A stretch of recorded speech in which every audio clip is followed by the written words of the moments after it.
um assunto polêmico no domingo, risco-retorno. Pelo menos polêmico para mim. Por que que é polêmico para mim?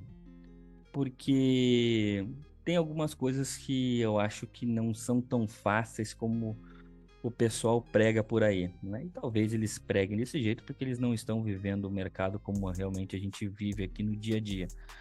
Mas também eu não posso ficar refutando a teoria deles sem passar a minha visão, né? Afinal de contas, quem sou eu na fila do pão? Mais uma vez, só vou estar passando a minha experiência aqui para vocês. Risco-retorno é um assunto muito polêmico, né? O pessoal se apega muito no risco-retorno, principalmente quando o assunto é tendência, né?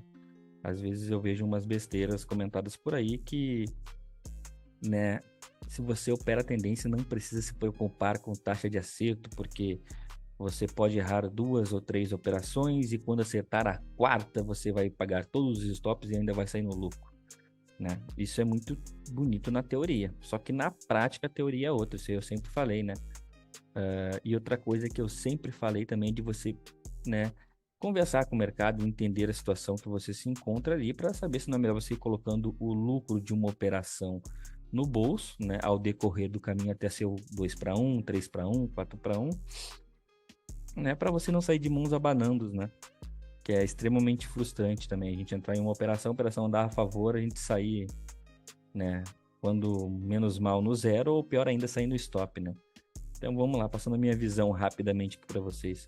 O que que eu entendo quando o assunto é risco-retorno? Sim, eu entendo que a gente tem que operar com as probabilidades ao nosso favor, que a gente realmente tem que sempre assumir um risco medido das nossas operações e tentar alongar ao máximo as operações, né?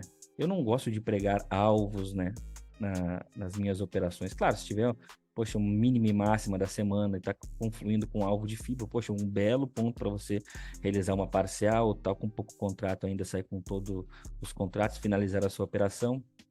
Mas geralmente eu gosto de comentar com o pessoal que é o seguinte: a partir do momento que você acerta o lado do mercado, quem tira você é o mercado. E aí entra processos evolutivos de condução de uma operação vencedora. Só que para chegar nesse processo, na maioria das vezes, a pessoa ela já vem toda quebrada. Por quê? Porque ela se preocupa muito em achar ponto de compra e ponto de venda perfeito. E quando a gente fala de ponto de compra e ponto de venda perfeito, isso não existe, tá? Existe o que deixa você mais confortável. Assim como se a pessoa perguntasse para mim, Felipe, como que você conduz uma operação que eu quero fazer exatamente igual? Posso explicar para ela, mas igual ela nunca vai conseguir fazer, porque entra todo um processo até mesmo emocional. Mas vamos, né, nos ater aí. A pessoa conseguiu, né, entender que ela nunca vai pegar 100% de um movimento, né, que realmente é muito difícil a gente comprar um fundo e vender o topo e pegar 100% de movimento. Isso daí é como se fosse o raio cair 2 vezes no mesmo lugar, né? Eu acho extremamente difícil, não é, né, não sou perito, né, em pegar 100% do movimento. Eu foco em pegar sempre a maior parcela dentro da minha análise, né? E para isso eu já achei o meu operacional que se encaixa comigo, o meu ponto de compra e o meu ponto de venda. Digamos que a pessoa já passou por essa fase e não está emocionalmente arrebentada, né? Ela tem ainda um psicológico, né? Ela conseguiu preservar o seu emocional. E aí entra o processo de condução de um trade vencedor. Vou pegar sempre o exemplo do dólar, tá? É sempre mais fácil. Digamos que você também não caiu na asneira, né, de que se você opera a tendência, não se preocupe com taxa de acerto. Não, se preocupe sim. Se preocupe sim que isso vai preservar o seu emocional. Mas vamos lá. Você acertou o seu ponto de compra, a operação começou a andar a favor. Você estava com risco aí, sei lá, de 10 pontos no dólar, tá? E aí, você sempre ouviu e sempre escutou que não, é 2 para 1 ou 3 para 1, senão não vale a pena. E o mercado começa a andar a seu favor. Então você estava com risco inicial de 10 pontos, né? E o mercado está andando a favor. E o mercado chega para você e ele fala assim: cara, olha só, eu sei que tu quer ter o 2 para 1, teu 3 para 1, mas o que eu tenho agora aqui para ti é 8 pontos, né? Aí você para e pensa: não, mas eu aprendi que é 3 para 1, tem que ser só quando eu bater 30 pontos. O mercado vai lhe responder, vai falar assim: não, eu entendo que você aprendeu dessa forma, só que eu não sei se eu tô muito afim de ir agora não lá. Então você quer 8 pontos? Ó, vou até dar mais uma subidinha aqui, ó. 9 pontos. Mas vou ser legal contigo.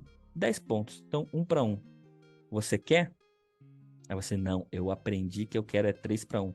Aí o mercado olha assim, poxa, você acha que você está querendo demais. Aí volta, e aí quando você tinha 10 pontos na mão, você já passa a ter 3. O mercado volta praticamente tudo na sua cara. E aí você começa a pensar, poxa, acho que aqueles 10 pontos, acho que ficaria legal até. E o mercado começa a evoluir, evoluir, e ele vem para o zero. E aí você para e pensa, poxa, eu tinha 10 pontos na mão, agora eu tô com 0. E o mercado continua a evoluir. E aí, dos 10 pontos que você tinha na mão, que agora são 0, você já está 5 pontos negativo. Você para e pensa, nossa, eu só quero sair. Só quero sair dessa pessoa, ela voltar para o 0, eu saio. E aí começa aquela briga toda, né? Como que eu, Felipe, indico para você trabalhar isso? Uma maneira bem simples, né, e prática, que eu acho. Digamos que você opere um time frame de 5 minutos, né? É o mais operado realmente, né, entre os day traders. Eu indico que você realize sua entrada pelos 5 minutos e baixe o seu tempo operacional com um gráfico de 2 minutos, ou seja, vai ter muito mais ruído, mas ali dentro daquele gráfico de 2 minutos ele vai ter um indicador muito importante, extremamente simples para você, que é uma média móvel de 9 períodos. Então, ou seja, é um tempo gráfico curto e é uma média móvel rápida num tempo gráfico curto. Então, ela não vai deixar o preço voltar tanto. E aí, dentro desse processo evolutivo, você que vai ter que decidir. Não adianta eu passar uma receitinha de bolo aqui que não vai colar, né? Então, o que você pode fazer dentro desse processo aí?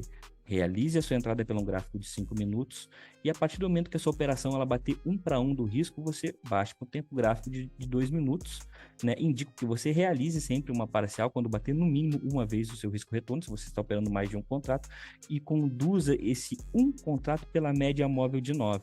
Como que vai funcionar? Toda vez que o preço se afastar da média móvel de 9, andar a favor da sua operação e ele voltar na sua média móvel de 9, ou fazer um fundo, né? Então, seja movimento de impulso, correção de 2 candles, né? Impulso novamente. Digamos que você está na ponta da compra, ele deixou um fundinho ascendente, você protege essa operação ou pelo fundo ascendente ou pela própria média móvel de 9. E aí sim, quem vai tirar você é o mercado.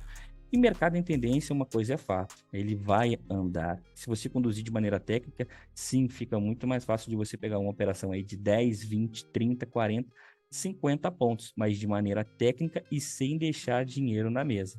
Beleza? Fica essa dica aí para vocês. E talvez aí ao longo da semana eu faça uma aula realmente com o gráfico andando, né, para mostrar para vocês na prática como que a gente pode fazer esse tipo de condução. Beleza?